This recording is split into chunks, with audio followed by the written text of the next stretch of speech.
Hi guys! Welcome back sa Nor and Omar channel. Today video nga pala ay ituturo ko sa inyo kung paano makapag-translate gamit lamang ang ating keyboard na hindi na natin kailangan ng application.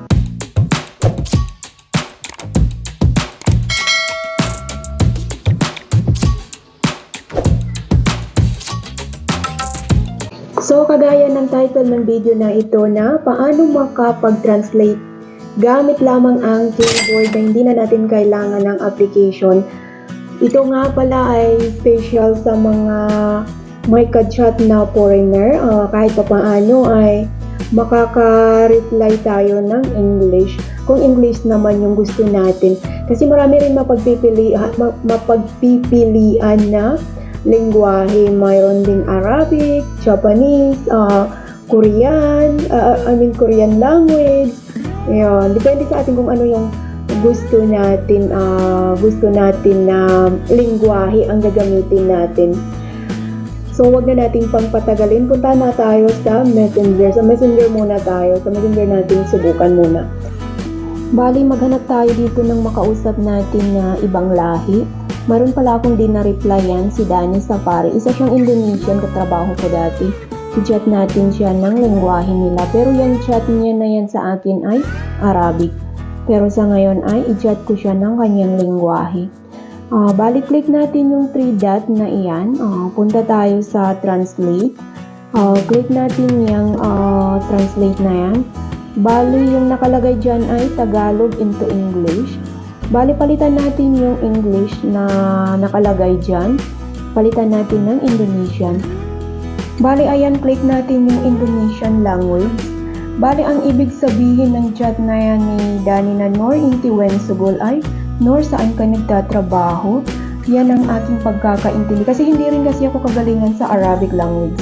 Bali, replyan ko siya ng dito ako nagtatrabaho sa Dubai Sis. Bali, click natin yung pinakababa. May translate sign dyan. Click natin yan. Tapos, ayun, na-translate, diba? Pagka-click natin ng translate, ay na-translate yung sinabi ko na dito ako nagtatrabaho sa Dubai from Tagalog to Indonesian. Diba? Ang galing, guys. So, bali, dagdagan ko pa yung chat ko sa kanya. Bali, tatanungin ko siya na kumusta na siya, kung kailan ba siya babalik ng ibang bansa. At itatanong ko na rin sa kanya kung ilan na ba ang kanyang anak. So, ayan. Pagkatapos nga pala natin mag-type ng ating message o ng ating chat, click natin yung, kagaya ng ginawa natin kanina, click natin yung sa pinakababa na translate. So, pagkatapos ay mata-translate yung mga sinabi natin, yung chat natin. O, diba guys, ang galing, nagmumukha tayong magaling. Bali, try naman natin sa English. Maghanap tayo dito ng makausap natin na English. Bali, ito yung napili ko si Luis. Sorry Luis, nasali ka sa tutorial ko. Bali, ganun pa rin ang gawin natin. Click natin yung 3 dot na yan. Bali, click translate. At palitan natin ng Tagalog into English. Bali, mag-type ako dito ng kapatid, kumusta? Pagkatapos natin mag-type sa gusto natin yung sabihin. Ganun pa rin ang gawin natin, click natin yung translate sign dyan sa baba. O diba guys, na-translate, tapos yung kapatid ay alam na lalaki yung tinutukoy ko kasi ang sabi niya ay, brother, how are you? At kung hindi naman natin maintindihan yung message sa atin, kagaya nitong message, reply ni Dani sa message ko sa kanya kanina, hindi ko talaga kasi maintindihan kung ano yung ibig niyang sabihin. At dahil hindi nga natin alam kung ano yung ibig niyang sabihin, i-copy-paste natin yung sinabi niya. Pag na-copy na natin, click natin yung 3 dot, then click natin yung translate. Pero siguraduhin natin na Indonesian into Tagalog ang nakalagay dyan. Kasi yung ita-translate natin ay Indonesian into Tagalog.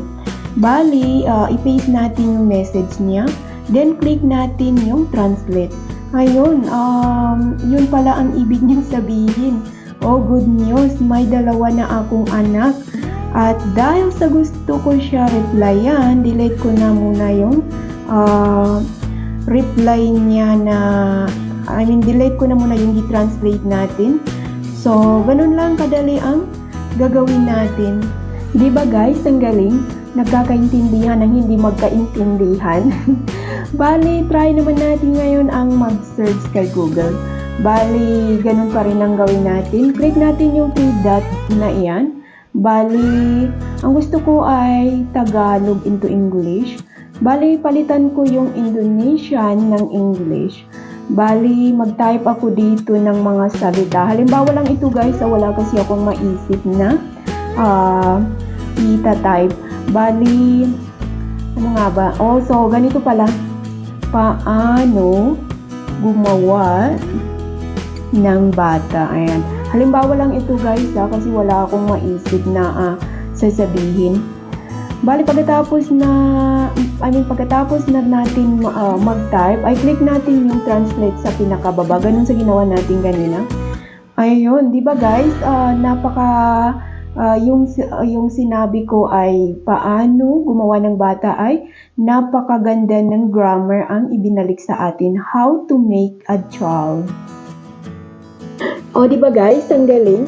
Sana ang video na ito ay makakatulong sa mga kagaya ko na hindi kagalingan mag-English, na minsan makausap, may ka-chat na Inglesero, Inglesera, na minsan nag-aalinlangan tayo na baka mali yung grammar na makareply ko. O di kaya naman ay may gusto tayong i-upload, tapos gusto natin ay English yung title o di kaya yung caption. Ito ay makakatulong.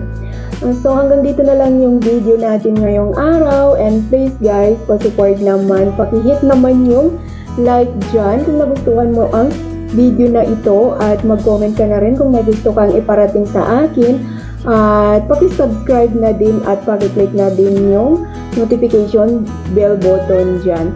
See you for my next vlog.